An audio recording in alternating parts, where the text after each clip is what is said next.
Ah. One, two, three.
Hi, my name is Karen Hood and welcome to Cave Cooking Volume 5. In this volume of Cave Cooking, we've traveled to beautiful Salmon, Idaho. We're standing in the Sacagawea Center in Salmon, Idaho. We're going to be visiting Joe and Denise Bigley. They own Salmon Outdoor School here in Salmon, Idaho. They are wonderful people, wonderful family. I call them the Abo family because their kids are going to be in here also. And what you see behind me is just one of the many primitive cooking techniques that we're going to show you in this video. So we've got a lot of stuff to cover. Come along with me. I'm sitting here with my very good friend Denise Bigley. Her and her husband Joe own Salmon Outdoor Survival School, and they also work at the Sacagawea Center here in Salmon, Idaho. She's going to be helping us cook primitively today. So, what are you going to show us today? Well, we have a lot of good things in store. We plan on using some of the meat of the buffalo that we just butchered, and we'd like to show how early people who maybe didn't have the same kind of containers or utensils that we have might have prepared the food. We're going to be drying some of the meat for use later.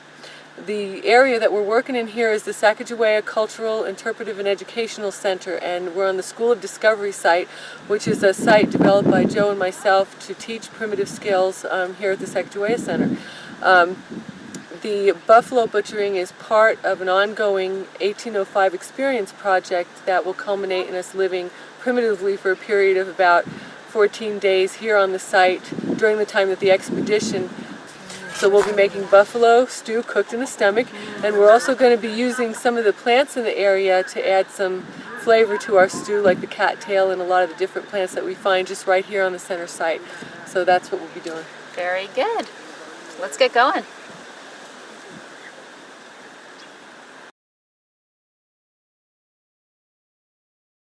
What we're doing here is we're making a drying rack for the buffalo meat that we're butchering, and we're going to be using the bark to tie the rungs up there, and we're going to make probably about a 4-rung rack. And so what I'm doing, these are willow, which is really easy to use, and the willow bark is not the strongest material to use for ties, but it'll work in this instance. And so I'm just peeling off the outer bark of the willow here, and I just go ahead and peel the whole stick so I have enough material to use. And I've got 2 sticks already here that I've already peeled, and in order not to be tying too many ties, we're going to put them all up at once. I need an assistant. So what we're going to do is we're going to tie these rungs here to the drying rack, and what I need you to do is hold the other side right there. I'm going to start to tie this one up probably about here. I'm just going to use the bark to wrap around it.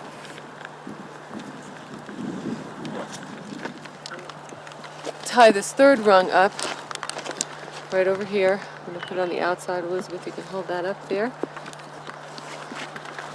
And this one piece of long bark should be enough to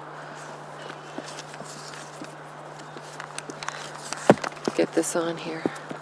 I'm just going to wrap that bark on there nice and tight. so we don't have any of the meat slipping off. And just tie it down here at the bottom, and that should hold that rung on here. Now, since this is a pretty big drying rack, I wanted to put a middle rung on there so I can get more meat on it, and I just thought I would just add another rung on through the middle here, and since I crossed that one that way, I'm going to go ahead and just cross this one here this way. There's no special way to tie this on, you just work it around so it's holding everything in place and then tie it off.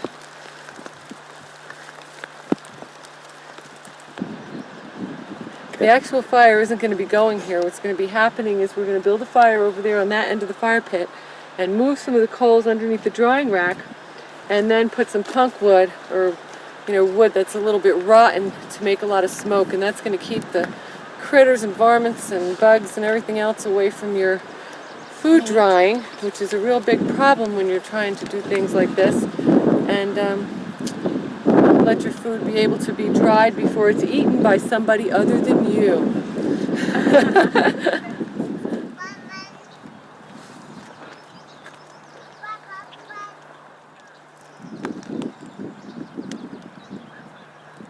Denise was saying that this should be ready by the end of the day today if the weather cooperates, if it doesn't rain. Because what you want is this to be glazed over. And the reason the fire is here is because we want to keep as many insects off of it as possible. And it's not doing us much good though. The air's going the wrong way and pushing the smoke off the other way, but the insects are not too bad right now, so I'm not going to worry about it. You can see how quickly this starts to glaze over. This has only been here for about an hour, and you can see underneath it's still a little moist and it's sticky, and on the outside it's completely dry and there's a membrane on top of it. That's exactly what you want. Over here you can see this is the stuff that I just did, and it's not glazed over yet, so it really only takes about an hour for that to happen under these kind of circumstances. What we're going to do now is we're getting ready to move the wood over here from the fire, some of the coals over to underneath this drying rack.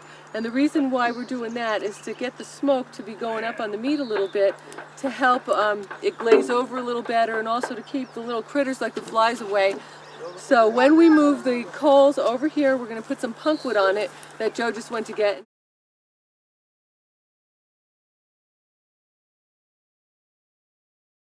This is just willow that was from a big tree that blew down a few weeks ago, and the people wanted to get rid of it, and I said I'll take it because it's excellent. You can use this stuff for all kind of different purposes, mainly making smoke. We like to use it when we smoke our buckskins because it gives it a really nice golden color. The willow does that, and if you put this on, because of the moisture in the wood, it's not going to catch fire as quickly or as readily, but it'll smolder and smoke, and that's what we're trying to affect here. Stick this punk wood probably here because I'll be choking to death from the other side, from the smoke. So move this over.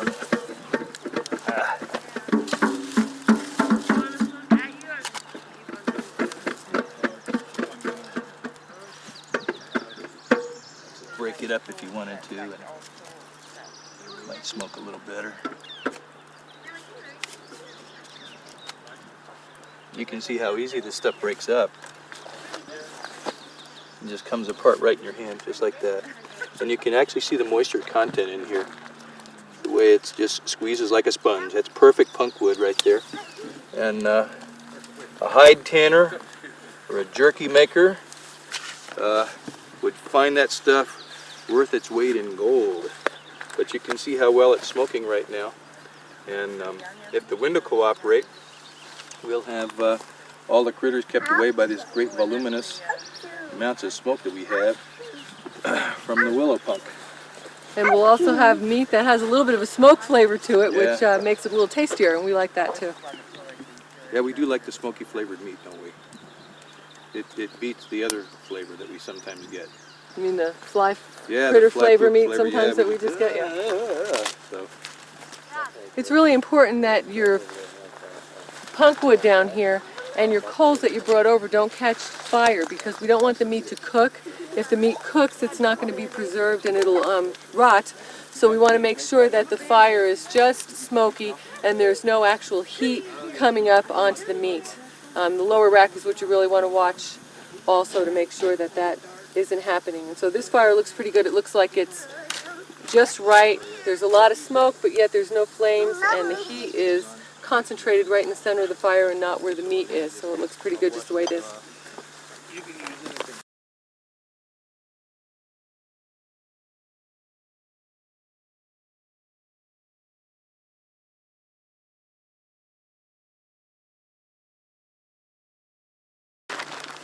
What are you doing, Ron? Mom, Oh, I'm just finishing up removing the ribs from the carcass. I'm gonna eat that with the dogs tonight. We'll be joining you. That's right. We got the whole Abo clan Yeah, going whole down. Abo clan. We're going Just don't eat the dogs. Just don't eat the dogs. Don't eat the dogs. Yeah, we don't want dogs to eat the in dogs. winter. Yeah. My family. We did save a little bit of the meat here for the dogs, and so they will be able to join us a little bit.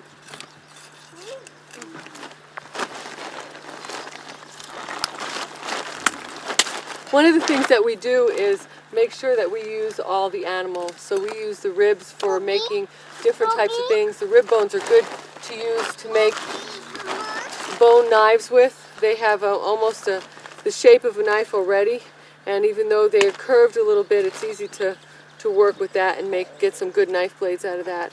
We can also get some gaming pieces for the hand game out of that. And a fire bow, yeah. You can get a fire bow out of that too. You can see they'll make a perfect, buffalo ones are nice and big, they make a perfect fire bow.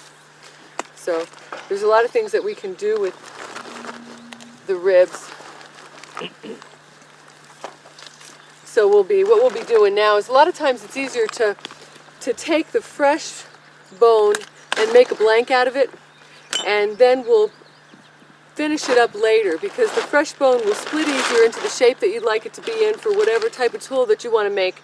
And then later on it's easier to do the refining points, like the grinding and the working into your definite shape that you want. And this then what we'll do now is, after we clean the meat off of these, after Ron is done tonight chewing on all of them and we got them all cleaned off, we'll break them into some basic, I know you can't wait to go to these and get them cleaned off. We'll make some basic blanks here. So whether we want to make a knife blade, or we want to make some gaming pieces, or we might want to make some buttons for Joe's new pants that I'm going to be making him, or anything, they could be turned into just about anything. Yeah, I'm making you a new pair of pants. Wow. You like that, huh? I like that idea. Yeah, that's good.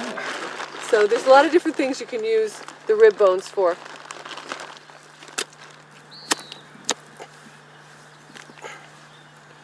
Back in Volume 9 of the Woodsmasters series, we visited a couple of primitive knife makers, and one of those guys, a fellow named Tim Lively, and Tim made this here knife for me way back in the days we filmed that video, and I've been saving it for a special purpose, and the purpose was right here when we took apart this buffalo skeleton.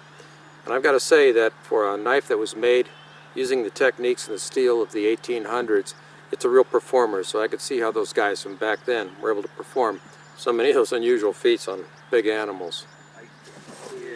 Right here I have a piece of bark. It's from a cottonwood tree nearby, and I just pulled it off the tree. There was a dead branch down there, and I just took the cottonwood bark off the tree, and I'm just going to peel a little bit of this inner bark off and make a cutting board out of this so I can cut some of the meat on this piece of bark. Bark, we use it for a lot of different things. It's a good fiber. You can make cordage out of it.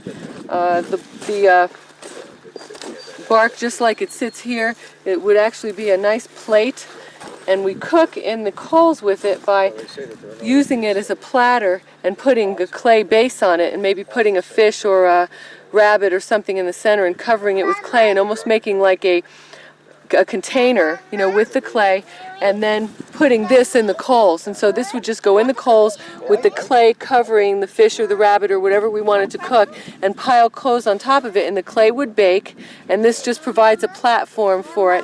And then when we're ready, when it's completely cooked, we'll take it out, the clay will be hard and we'll break the clay open and we'll still have this as a plate to serve it on. So we use bark that we find from the cotton tree around here for a lot of different things. And right now I'm just going to take this and make a cutting board out of it.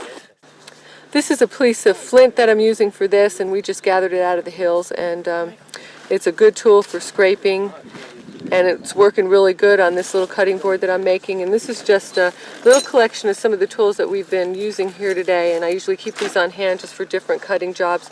There's some obsidian in here along with different pieces of flint, and this is just a piece of just river rock that we chipped off, and it made quite a good sharp blade, and we were able to use that too. So there's a lot of different things out there that people can use if you just look at things in a little different way. That you just look at things and see, what can I do with this? What can I make from it? What can I use it for? And people usually come up with a lot of ideas just on their own.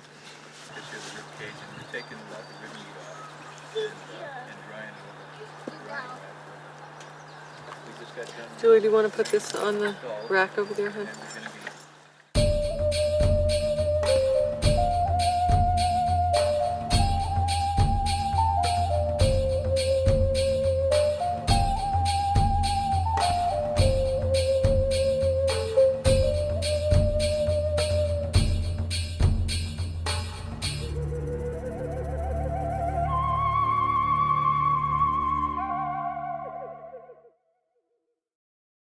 It's time for us to take this off of the rack. It's not completely dry yet, but we're going to take it off because we're not going to be sleeping out here, and we don't want the animals to get it. We've worked too hard for the animals to get it, so we're going to take it home and probably finish drying it at home. It's got a nice coating on it, so it's glazed over pretty well, and it's starting to dry pretty well, so we're happy with what we did today. Yeah, and it does not smell at all. It's not decomposing. It's actually drying and preserving. We're going to have to dry some of this at home. When we go home, we'll probably either put it back on a drying rack like this tomorrow and let it sit again until it completely dries, or we can dry some of it in the house. We have some drying racks in there, and we might put it in there too. So we might do a little bit of both. It smells like smoke. It smells like smoke. Yeah. It should have a good smoky flavor to it. Smells good, especially the ones on the bottom, yeah. Sometimes we like to season them up a little bit, but sometimes you can just take some spices or some garlic or something and rub it over your meat. Sometimes we'll put the meat in a bowl and then just mix some spices in the bottom of the bowl, and then sometimes I'll just take the meat and rub the meat in the spices and put some spiced meat on the jerky rack. But we really wanted to get this started drying since we had so much of it today, so we just went ahead and didn't go through any of those preliminary things and just put the meat right on the rack like that. You got a lot of meat there, Joe. We do. There's quite a bit of this stuff. I'm surprised how much really is here. And it's kind of interesting too, because a lot of times you'll find a carcass that say an elk that people have left and discarded, and where they could have taken all the meat off of it. And look at how much we have here. This thing must weigh, I'm going to say, a good 15 or 20 pounds, and that's all wasted meat if you don't do something with it. This is all edible, all good stuff. And if I was a little bit taller, I'd be able to reach this easier. But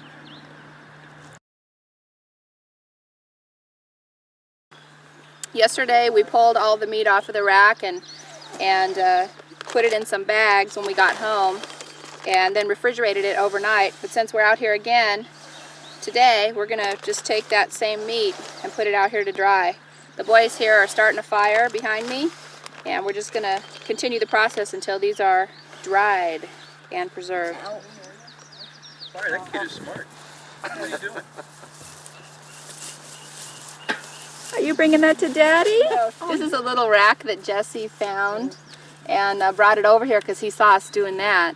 And he saw this over there. We didn't even know that was over there. Well, I didn't know it was over there. And all of a sudden he started walking over with it. So we want to teach him some skills too. I think he thinks it feels funny on his hand. I think so.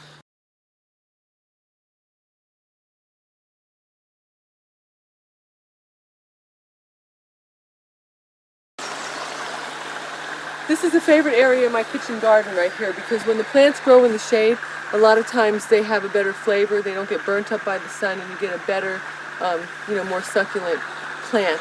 there's a lot of things growing right in here that we can use. One of the most common probably is this right over here, which is a chenopodium. Joe tells me I pronounced that wrong, but goosefoot is another name for it. And this is a really good plant just for salads. You can make a really good like stew out of it with garlic and I put olive oil in it, and then they stew up just like spinach greens, you know, and they're really good that way. So we're going to gather some of these. And when you look for these plants, the younger the plant, the better off they are. So you want to look for the young plants that are probably just coming out, and there's these things.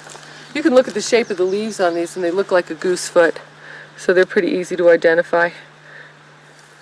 A few of them, and if you can see right in here, the birds have been over here a lot. So we probably want to get some that bird droppings. Right, there's bird droppings everywhere. Those are not part of the actual plant, they're bird droppings. Right.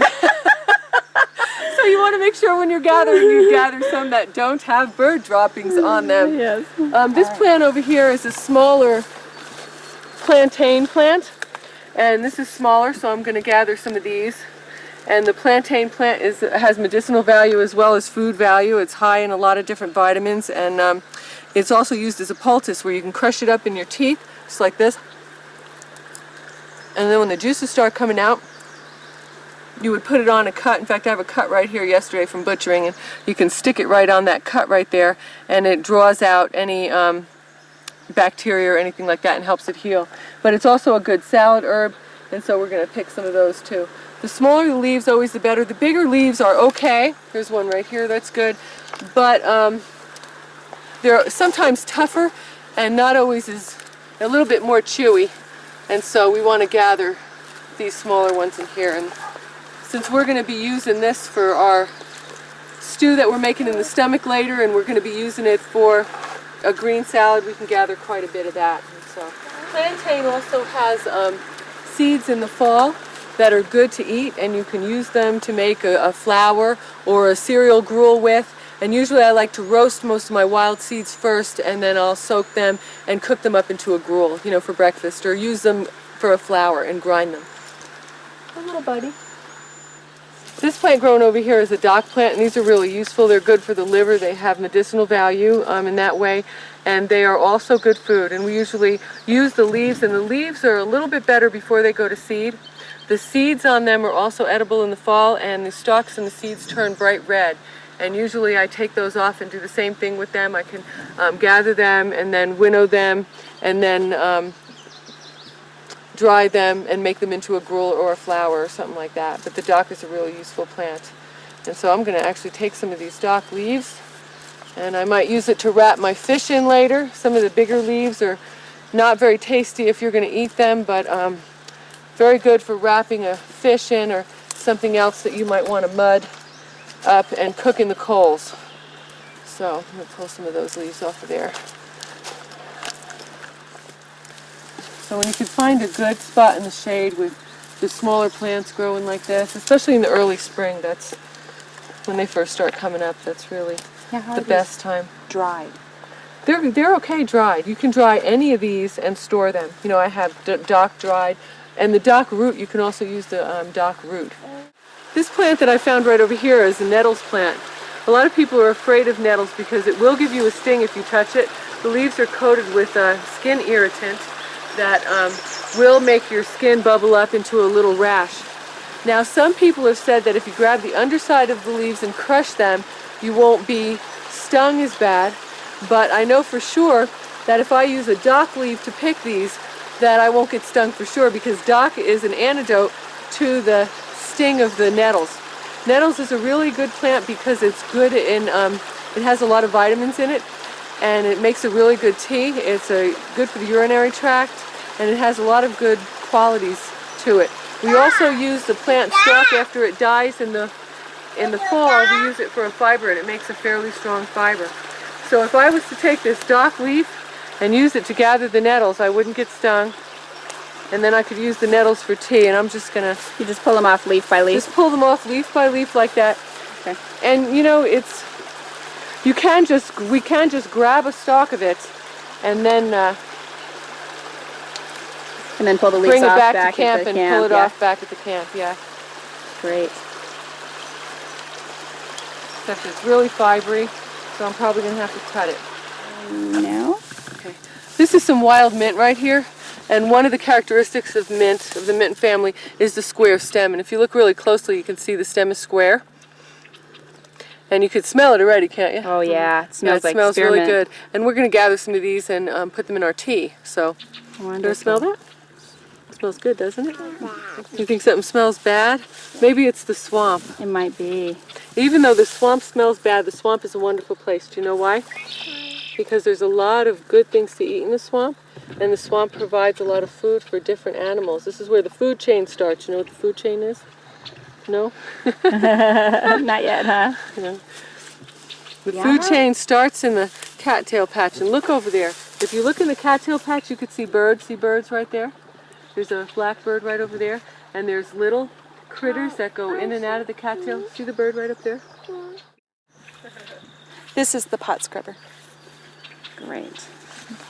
And that's what we're going to be scrubbing our pots with later today when we're done eating. Right.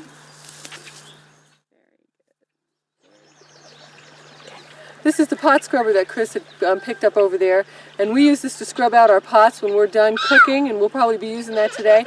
But this is a type of horsetail, and you can see the different sections in here, just like the horsetail that's probably a little more common. There's several different types of horsetail, and they're very high in silica, although we don't consider them an edible, where we don't cook them and use them for food quite a bit, but they're very high in silica and other vitamins, and some people will use these medicinally. But we're going to just use them to scrub our pots today. Okay. Here we are in the cattail patch, and this is my favorite place to go for food because there's so much food around the cattail patch, not only for us, but for all the little critters that come around here to get food. This is where the food chain starts, and there's a lot of different animals and insects and things in here. But the cattail is edible 4 seasons out of the year. And at this time of year, we have several different ways that we can prepare and eat cattail. And I'll pick up, okay, we'll get that, and let me grab a root here.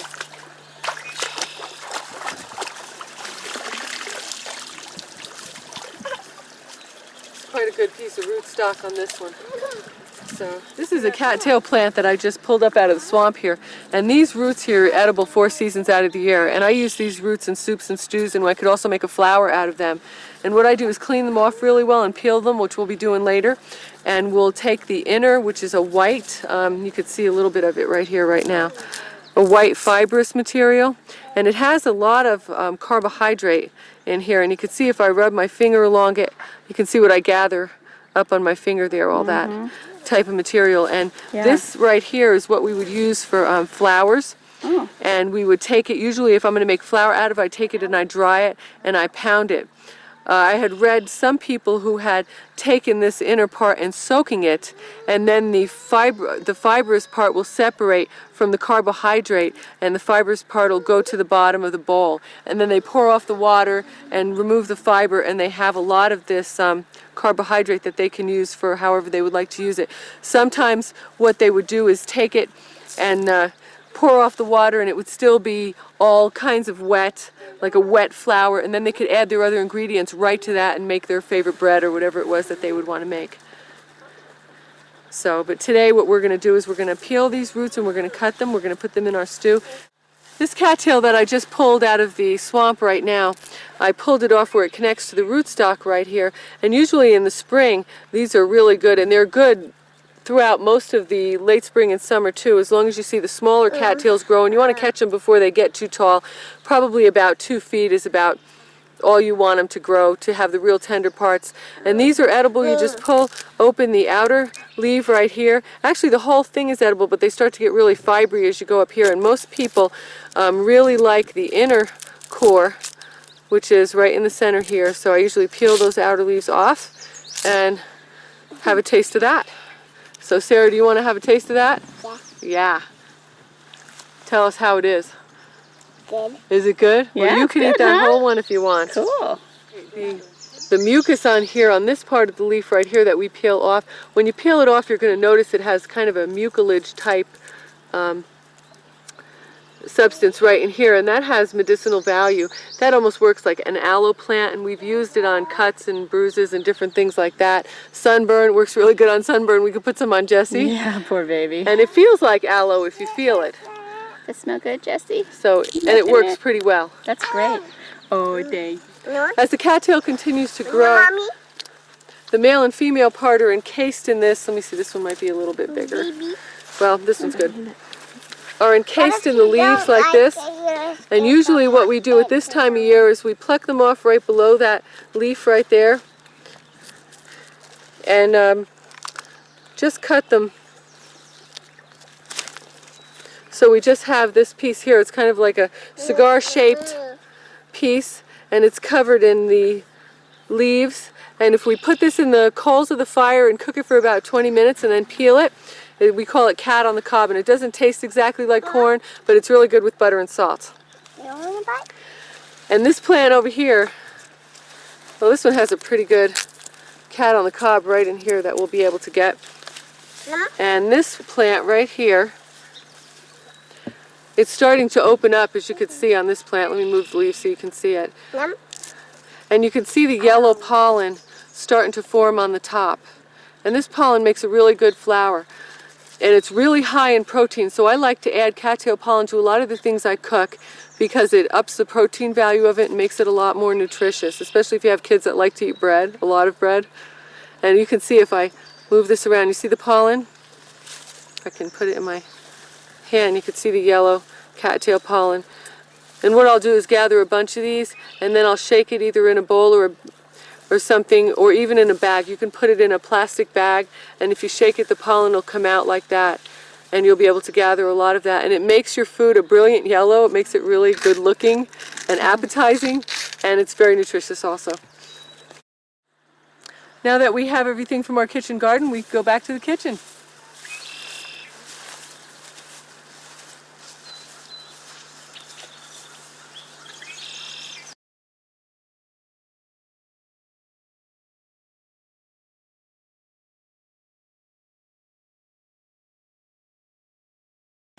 We're ready now to make the stew itself, and so I'm going to start with the meat that we have over here.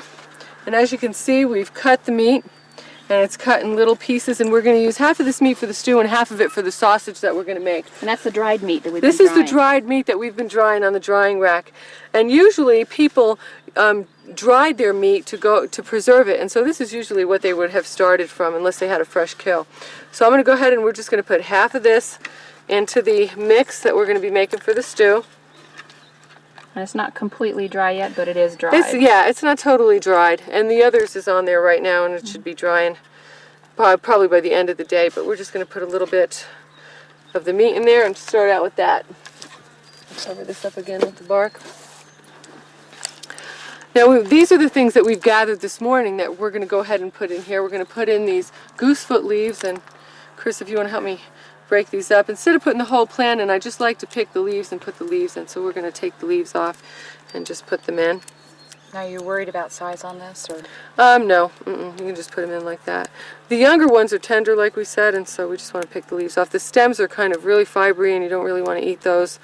So we're going to take the stems off and just put in the little tender leaves. And here I'm going to let Chris work on that. And I'm also going to add these plantain leaves in here. I like to put a lot of greens in it. They add a lot of vitamin and mineral content. Right here we've had some reconstituted squash from last year's harvest, and we reconstituted it, and there's some corn in there too. What kind of squash? And this is an Indian squash. It's the kind the Mandans have grown, and here at the Sacagawea Center they have a heritage garden, and they grow a lot of these. Can I see one? Yeah, sure. They grow a lot of those here? Yeah, they grow a lot of these native vegetables and things like that here, so we like to get these whenever we can and use them when we're making something. So I'm going to get a handful of this. I'm going to put quite a bit of this And you've added some corn. in my mix. I've added some corn to it. And the rest of this I'm going to leave in here, and I'm going to use it for the sausage when we make the sausage. So I'm just going to take some more of this out and put it in there. One of the recipes that I liked that we tried out of a book called Feasting and Fasting with Lewis and Clark was a recipe called Mandan vegetable soup.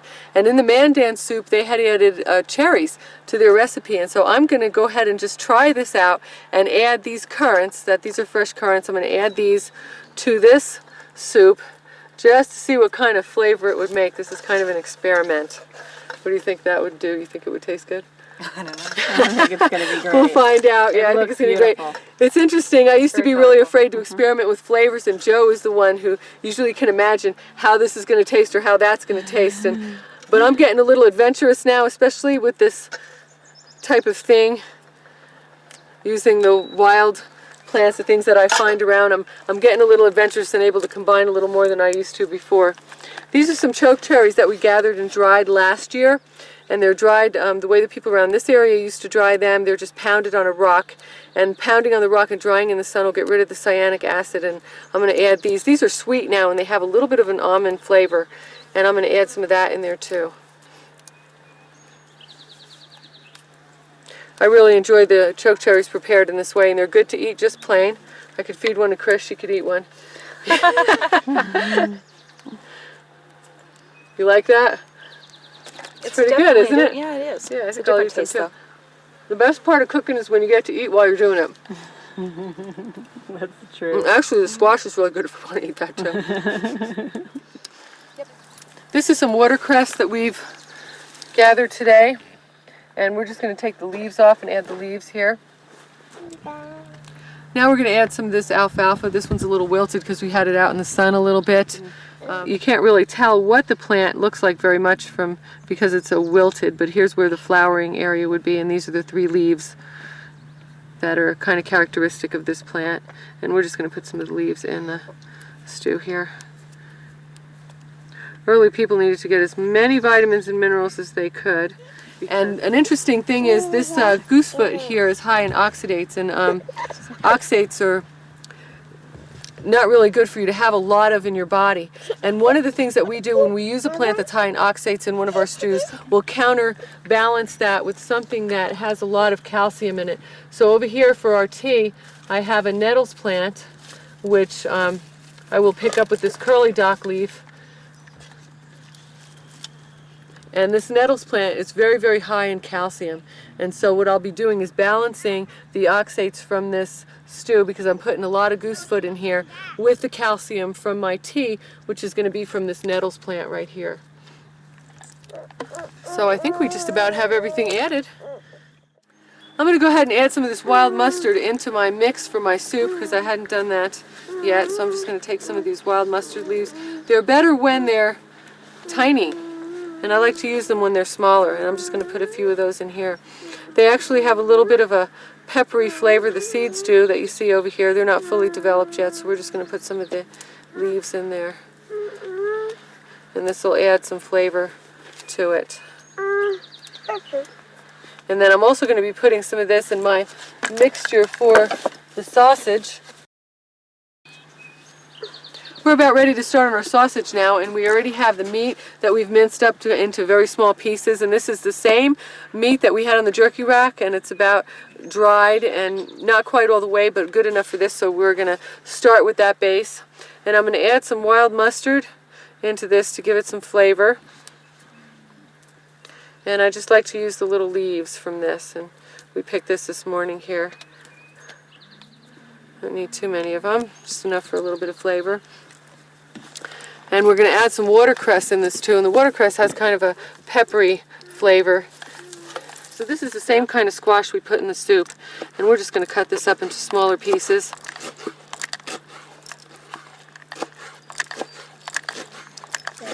Okay, I'm chopping this up into little fine pieces, and I'm using this really awesome knife that Joe made for me.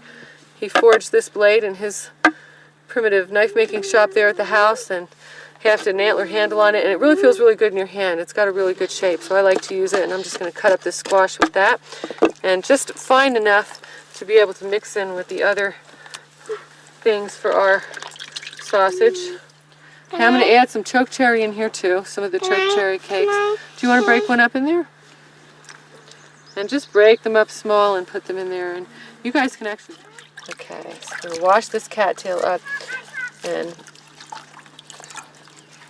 these little spikes that grow out of the cattail root on the very bottom are new shoots coming up, and if you catch them before they hit the sunlight, they're really tasty. And they, this is a tiny one, but here's a bigger one. And we're going to cut this up and add this to our stew. And those are really good. They're kind of hard to harvest. The roots are kind of hard to harvest. You have to get really in there and dig. But if you happen to pull one up and you've got these on it, they're kind of, aren't they tasty? Yeah, that is They're really good. So, the cattail, that was really good. The cattail, and I guess that's why I carry my food storage around my neck in case I get hungry. I'm always eating. Actually, this is what early people would do, especially in the Mandan villages over there. They would put this on their neck and carry it, because if a warring tribe came over and they had to run, they would have seeds to plant in a new location if they needed to relocate. So this is like food storage around your neck, which I think is a really cool idea, and then they would just be able to plant the seeds wherever they were and grow corn or whatever it was that they had. And so it served a dual purpose. It was very ornamental, as I like it, it's pretty, and it was very practical. Good. Really good, I like it that way. Ornamental and practical, because if it's not practical, I'm probably not going to wear it. So, okay, the cattail root is good to eat 4 seasons out of the year, and we are going to put some cattail root. It's very fibery and starchy, and it has some, it adds something to your soup if you put it in there. It adds some carbohydrate, which you need, and in early times it wasn't always easy to get a whole lot of carbohydrate. So once you peel it off, you can see it has a very fibery center. Some people don't like to use, oops, how'd that get on there? The fiber, because it is really hard to chew, and even if you boil it down in the soup, it's going to be fibery, because I usually just cut it up in chunks and put it in my soup, and I could use this giant knife for that. So it's small, and I can just eat the whole thing like that, and just put it in there like that. Now some people like to push the fiber out of it. If they're making a bread or something like that, just push the fiber out of it like that, and then just add it to whatever they're making to add that starch to it.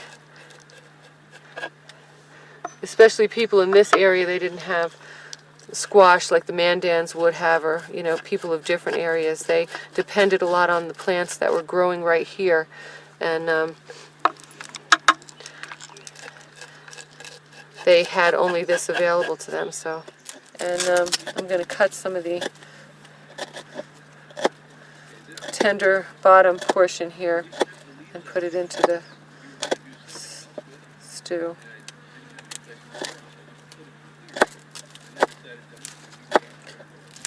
I'm not going to put this part into the sausage, just into the stew.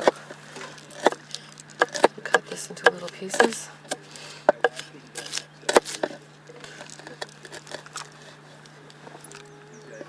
When you go out and you gather these plants around your neighborhood, and a lot of these plants are going to be in places that are going to be close by you, but you want to make sure that you're not gathering them in a place that might have any type of pollution around it. For example, I never gather on roadsides, because there's a lot of carbon monoxide and a lot of drainage going into those ditches there, and so I'm not going to go and gather from a cattail patch that might be by a roadside. You want to make sure it's not by anything that might have pollution in it, or anything that might be a drain for anything that might have something that wouldn't be desirable in it. So usually things that are in an area where there isn't any of that are pretty safe, and you can usually find them around any place that you live, because a lot of these plants that we have here are plants that grow in a lot of different areas, not necessarily just the area that we're in today.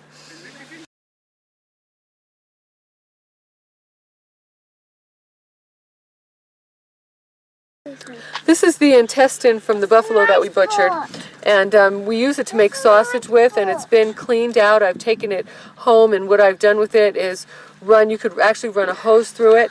You turn it inside out and stick a hose right in there and just run a hose through it, and it'll get all the fecal matter out of it. And then I like to turn it all the way inside out and soak it a little bit and clean it off before I use it. And so I've already done that. As you can see, this piece is fairly clean and ready to use. And also it comes in a big long piece. Get this little critter out of there. He'll be protein. Got it? It comes in a big long piece, so we clean it and cut it to clean it so that it's easier for us to turn it inside out and get the inside cleaned out. So this is ready to go, and so what we're going to do is we're going to mix up our sausage mixture right here. And this recipe that I have here, Dallas told me about because he said his grandmother used to make a recipe that was really similar, and they put corn in and some hominy and some deer meat or something like that, and he remembers it from when he grew up.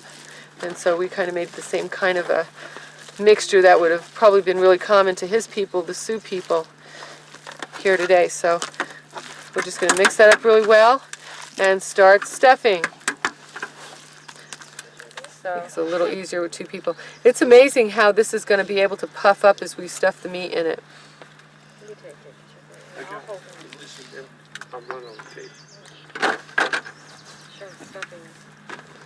So we're just going to push that down in there, and you can see it going down in the bottom.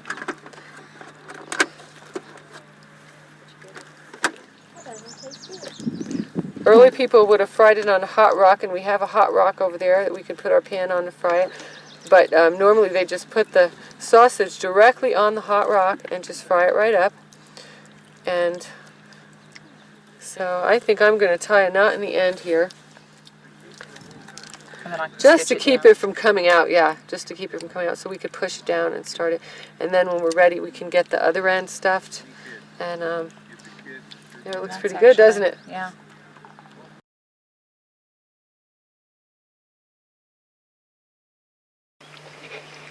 I have the sausage that Denise was making over there, and I'm about ready to pop it in this frying pan and make it up. This is a recipe that Dallas Dupree gave us. It was made by his grandmother, who was a Lakota Sioux, and I think that he called it wasna. So we're just going to pop it in the grease and let it start frying up.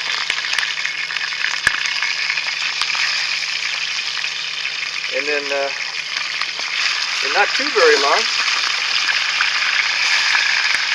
we'll have something good to eat. I think I'm going to cover it.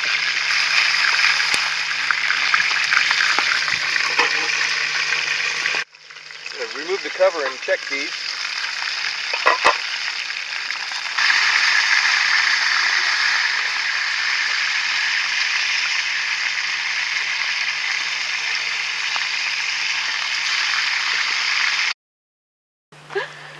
Joe's done cooking the sausage, and I was asked to do the life or death taste test.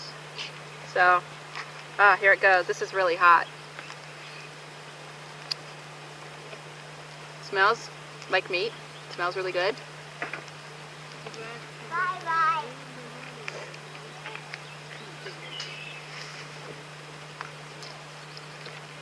It tastes really good. It's a little dry, but the flavor is really good. Tastes like buffalo, like a really lean beef. It's good. It's really good.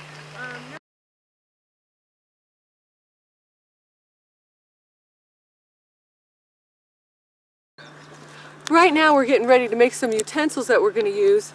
Early people didn't have spoons and Tupperware and forks and things like we do, so they had to make things out of nature. A lot of times what we'll just use is sticks for the different things that we want to use, and this is going to be a rock, something I'm going to use to pick up the rocks out of the fire. And this is a willow stick that we just gathered yesterday, so it's green, and you want to make sure you're using green wood so it doesn't catch on fire as quickly. And usually I can use willow for doing something like this, and it's got a lot of moisture in it so it won't catch on fire. And what I did was I just cut a fork out of a longer willow stick, and when it's finished, what I'm going to do is cut a little indentation in here so this can flip over almost like a primitive Tongue. Tong, Yeah. thank you. A primitive tongue. Every time you turn that thing on, I forget all my words. A primitive tongue, so I'll be able to lay these rocks in the fire and then take them out and put them in my stew. These here are going to become steaks that I'm going to stake the stomach out in this area here. This is actually a pottery firing pit where we fire our pottery in, but since it's raised, the dirt is pretty loose there and it's easy for me to dig a hole. So one of the things I'm going to want to do is dig a hole in here that's probably about a foot deep and maybe a foot wide, big enough for me to lay my stomach in. And then out of these willow sticks here, I'm going to make some stakes so I can stake the stomach skin out around the hole, and I can use that as a container. Buckets like this and other types of pots were something that Lewis and Clark brought over with them, but the people living here had to make do with what they had, and so they were always looking for things that they could use for containers. Not only did they use the stomach of an animal, but they would make basketry containers and cook with hot rocks and that. They would use a rawhide from an animal skin. If there was a fresh kill, they would cut out a piece of the rawhide and use that in the same way I was describing, to use the stomach and cook their stew or their food, whatever they were making inside of that. And they would also make clay containers to cook in. And when we make clay containers here, we just dig the red dirt out of the mountains here, which makes a pretty good clay, and we can make a clay container that we can cook, you know, some hot rocks in. The water containers that they used in this area were basketry pitched containers. So they made some tight woven basketry containers that they pitched with pine pitch and some of the red clay on the outside to fill in some of the holes, and that would become their water container. So containers was a real important thing, and you were always looking around out in nature to see if you could find something that you can use for a container. These rocks that we gathered here are some rocks I'm going to use for cooking. And I'll just put some of them out here so you can see what we're using. These rocks were just gathered from around on the trails here, and we try to make sure that we don't gather them anywhere where there's water, because if there's any moisture content in the rocks, they could burst when we're heating them up in the fire, and we don't want that to happen. Every now and then you'll have a rock that'll split in half, but generally they keep their shape and we can use them over and over again. And this is a good size because you want to be able to fit more than one rock in your stomach or whatever type of container that you're cooking with at once. And usually I like to put about 3 or 4 rocks in to start it boiling, and then as it continues to boil, what you'll see later is we'll be taking rocks out as they cool down and putting new rocks in to keep that rolling boil going. So this is about the right size that I like to use, and generally I can use these rocks more than once. Got the rocks in the flame now. Right down there in the coals. That is a hot fire.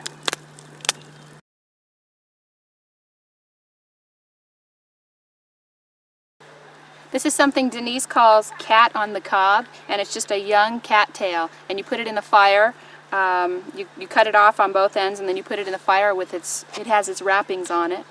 And we've obviously taken the wrappings off, and this is what you eat. You eat it just like a corn on the cob, but it's called cat on the cob. It's very good. It's got a thick texture. It doesn't taste anything like corn, but it is really good. It's got its own flavor. I don't even know what it tastes like, but it is really... Tastes like cat on the cob. Tastes like cat on the cob.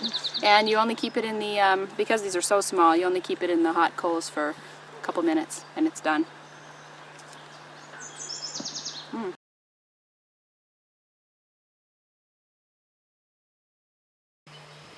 What I'm doing here is I'm digging a hole to put the buffalo stomach in, so we can actually, we're going to line a pit with a buffalo stomach, and then we're going to cook in the stomach with hot rocks.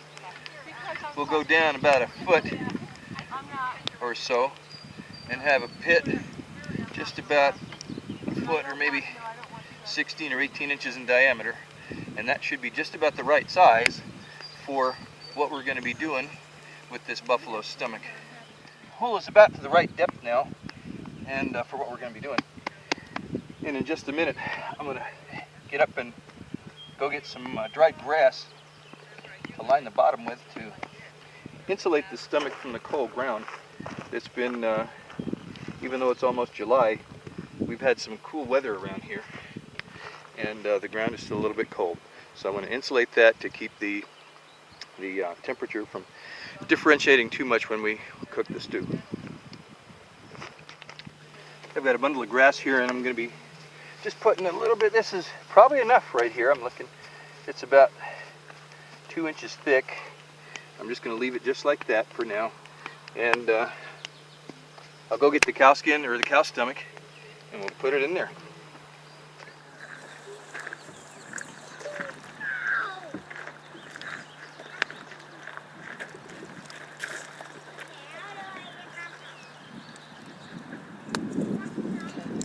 it back up there.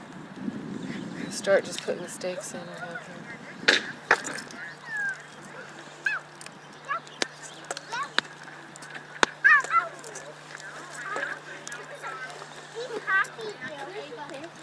Just stake it out like that.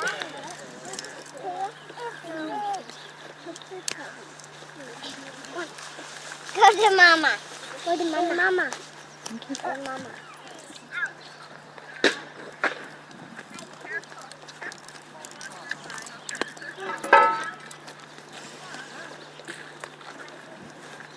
And there we go.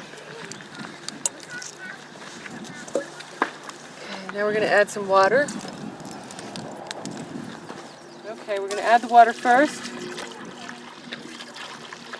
And then we're going to drop some hot rocks in to start it cooking before we add our meat.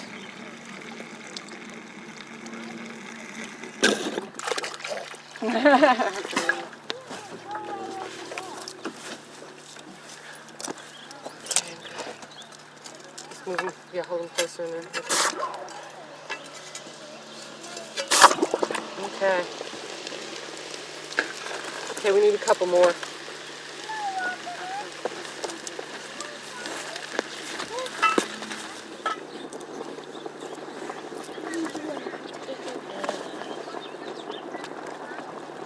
Grab a handful and put it in. Julie, grab some. Boiling? All right, let's make sure no dirt gets in it. I wanted dirt in there. We're not going to let you cook That's anymore. good right there. That's enough for I right won't now. let you eat any Because of we my want it to food. keep boiling. I'm going to put this on it. There you go. That might help keep it a little cooler. The bark wasn't quite big enough. There's the other one. Let me have that piece of bark. I'm going to put that on there too. We'll get a couple more hot rocks. As soon as the hot rocks stop boiling, we need to add more. That's steaming. Yeah, it's steaming, but it's not quite. It needs to be boiling like that. There we go. Now cover it up. Okay, that's where we want to keep it. Yeah, just put the bark right. That's great. I've been putting in new rocks periodically. As soon as I notice the boil going down, the boil is slowing up a little bit, so I'm going to add this rock to it. As soon as you add it in, you can see it starts boiling up again really well. So you want to keep it boiling. You don't want it to stop boiling. So we just add rocks periodically to keep it like that. Squash and the rocks will both come out at the same time. Hey, like now, huh? Like now. Well, not too much squashes on the rock. These are my handmade chopsticks here. And you have to try to be creative so that you can make your utensils instead of just using the ones that we're used to. So this helps me get the rocks out of the stew. Okay, one more rock in there to get. And then, can you get ready to bring the other rocks over, hon? I'm dipping up some of this good buffalo stew into a cup that we made from the bark of the styrofoam tree. And I'm going to give it to somebody over here who's been waiting to eat it. And would that somebody be Karen? Okay, here you go. Oh my goodness. Your goodness? Oh my it's goodness. the buffalo stew's goodness. Okay, this is also the drop dead taste test. The drop dead taste test. I'm going to come in here with you. Okay. And don't worry, if it's not good, you can puke it back in there. It smells like stomach contents. And nobody would ever know the difference. Yeah. So, Okay. didn't I see you eat a slug or something on? You know what? It's good. Yeah. It's really good. It smells like stomach contents, but it tastes really good. It's got a bouillon-y flavor. It tastes like bouillon, and it tastes like herbs, and it tastes like the squash. It's got a really heavy squash flavor. Sort of a squashy taste. It is good. Okay. Oh, there's a hair in it. That would be my... We're getting ready to make some tea here, and as I talked about before, we're going to use the high calcium content of the different types of herbs that we're putting in the tea here, especially the nettles, to kind of counteract the chenopodium or the goosefoot that we put in the stew that we'll be eating. We're going to start out making the tea with some things that we might have to grind up a little bit. These are some rose hips that were gathered locally from here last year.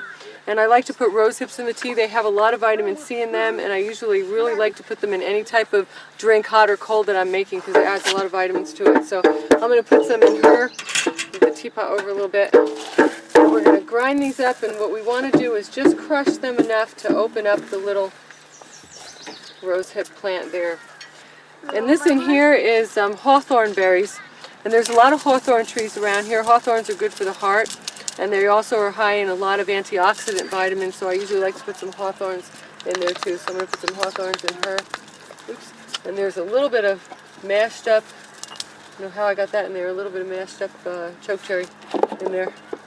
So we'll put some of the hawthorns in yours, and we're going to grind these up and just add them right to the teapot. Yeah. We have some clover here, some sweet clover, and we can add these into the tea. So we're just going to pick up a couple of leaves here and add those into the tea. The sweet clover leaves. Oops. Clover is really good to put in the tea. I like to use clovers in the tea. I also have some red clover here, and we put the blossoms of the red clover and everything in there. What do you want to drink? So we're going to go ahead and do that. Mommy, I think she wants We also have some mint. And Carly, you want to take all the leaves off that mint and put them in here? That's great. As long as each one of them are broken open, then you can just take them and add them. Just put them right in here to the tea. This right here is some licorice root, wild licorice, and we're just going to use a little bit of this licorice root in the tea. I'm just going to cut some off the bottom of this. Actually, I better cut it on my little cutting board here and add that to the tea. Look right there. Look right there.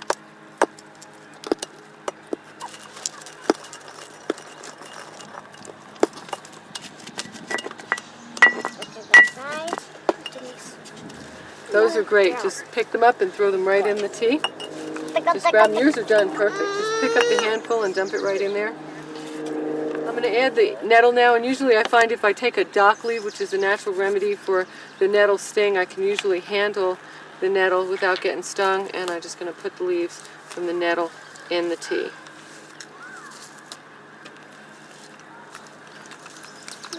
So you just took that leaf and put it all over your fingers? I put this leaf all over my fingers. You smashed it up so you could get the liquid on your smash it up fingers? so I can get that on my fingers. A lot of time when I'm gathering it, I'll just use the leaf to gather it, but and I always try to grab the underside of the leaves. They don't have that much of the Irritant? skin irritant, in it. So Okay.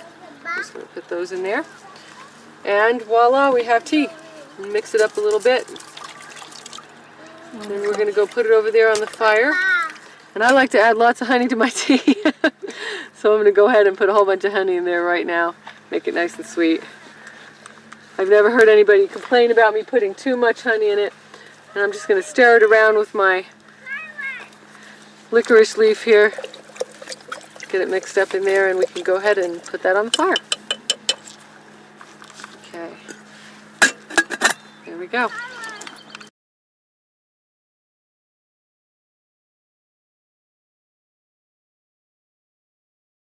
So easy because all you have to do is mud the fish and put it in the coals.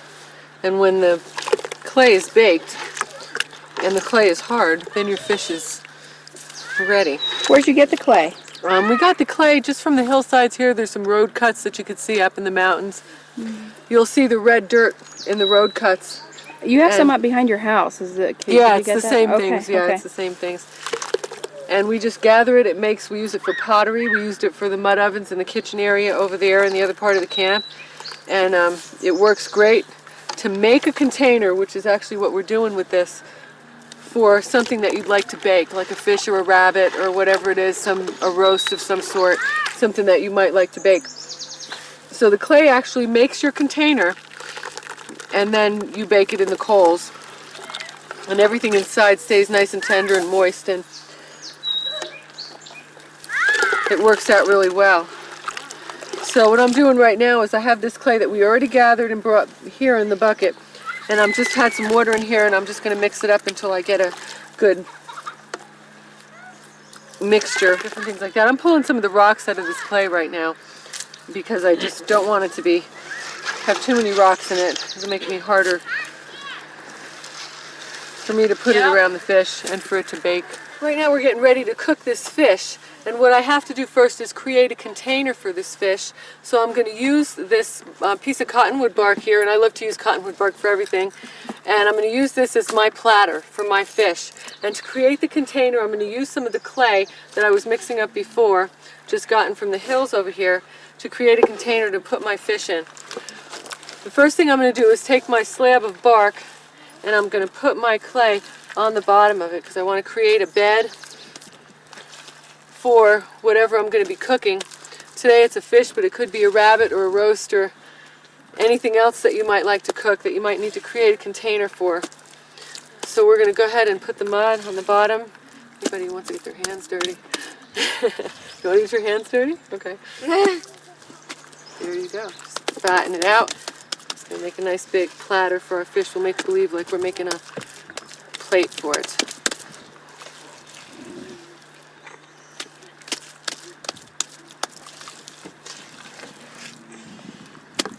Okay, that's probably good right there.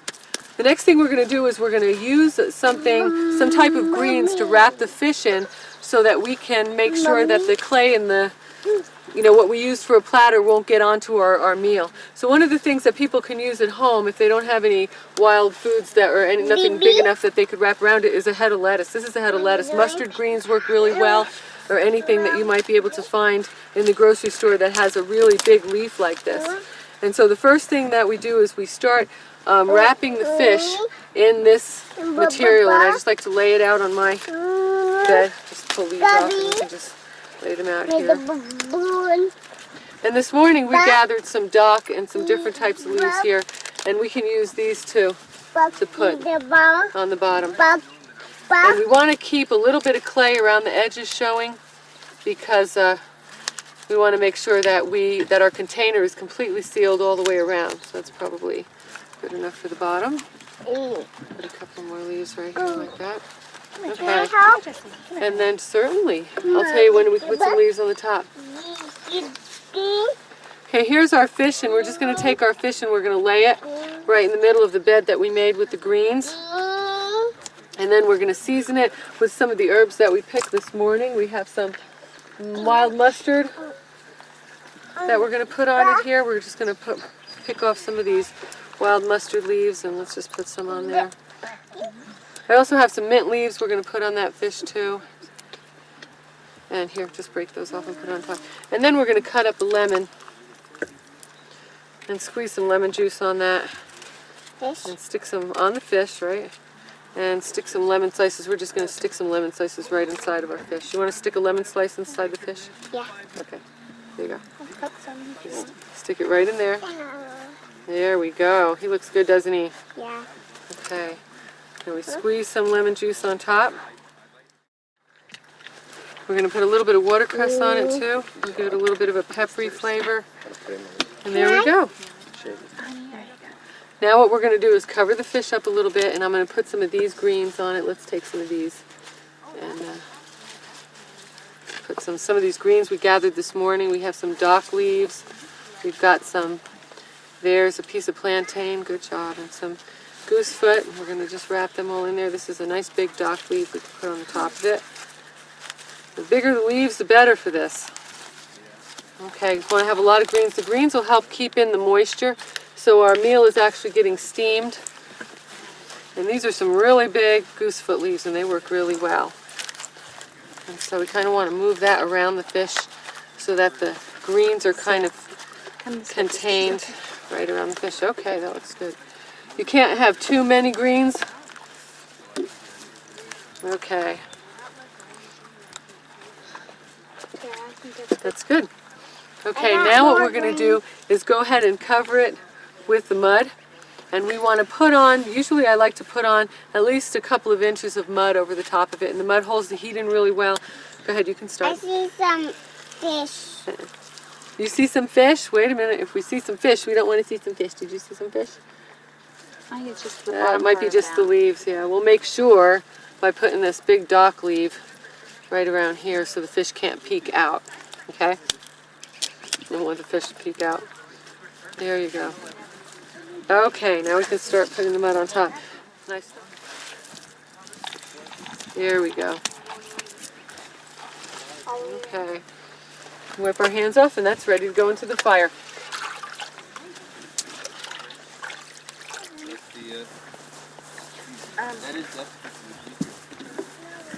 That's why we're doing it. Okay, are we ready? Yeah. Okay. Move it in there. Yep, we're going to move this. Okay. Slide her on in. Can you do it? So, Maybe that's fine. slide our container into the fire.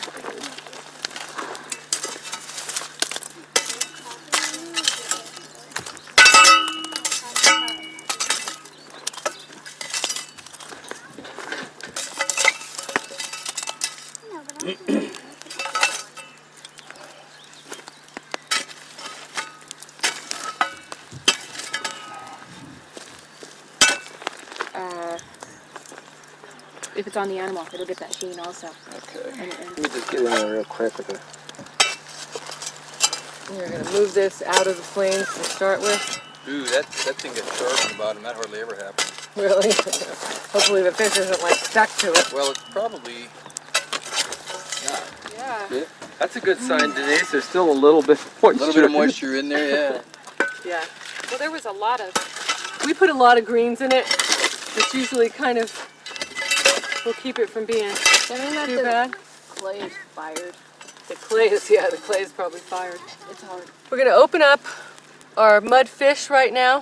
And as you can see, the container that we made is almost like a piece of pottery now. It's almost fired up. And we just remove the clay from all around the fish.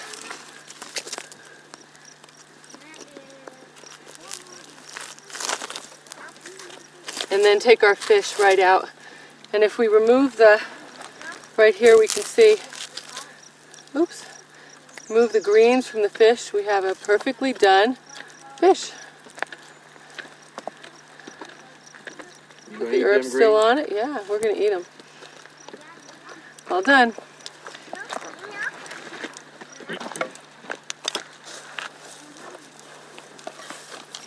Probably might not all come up at the same. It's very, very tender, so it might not all come up into the plate. I'll just send right here. A budding actress there in the red. That's fact. She's Oops. going to be your next survival queen. Yeah. There we go. Get the fish right in there. There we go. That looks beautiful. Yeah. And the greens are good to eat Yeah, too. you'll You like can that, probably though. eat the greens. I like that. You'll like Does that. it have a hair in it? Probably no hair in this one.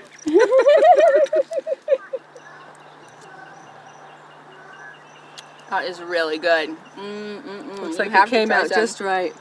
It is perfectly cooked. It's tender, juicy. And you can taste the different flavors of the greens that are in there, and you can also taste the lemon. It's delicious. It is really good. I can see why the native people would cook like this.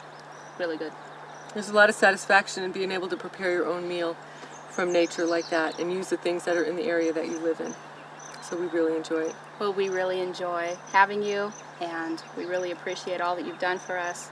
Thank you very much for being here, and thank a you lot to of fun. Joe. Come on in here, Joe. Come on where's in my here. fish? Come on in. You can have some fish too. Have some fish. Thank you so yeah. much for everything. Let me taste this here. And Mike and Julie, you want to have some fish? Is that good? That's disgusting. It has a hair in it. No, That would be mine. it's actually really well. It's actually really well cooked. Very nice, It's very cooked good. all the way through, Yeah, and yeah. it's still moist. It's delicious. Okay, I'll give somebody else a try. No. This is He's gonna eat the whole fish. Oh, that's not Come bad. on in over, here. Michael, maybe Jesse Hey, would come like- on in here. maybe Bring Jesse would Jesse like- in here too. Yeah, Jess, have some fish, You want buddy. some? You want some? Jesse, you want to try some? Never feed them with. No. Here, you want some? You take some. There you go. What do you think about that? Meat? Here, Jesse. You can take that. There you go. You got some meat. Oh, Oh, Jesse. Jesse likes that. You want some? I already have. You already had some? What about you? Michael will eat it. We love the Ebel family. They're so interesting, and we're so lucky to have them in our world. So thank you all for all of your contributions to this video. You're wonderful people. And you out there, if you ever have a chance to visit Salmon, Idaho, you can visit this family at Salmon Outdoor School, or you can visit the Sacagawea Center where they are on the weekends. And we'd love to have you. That's right. Thanks for joining us in this volume of Cave Cooking.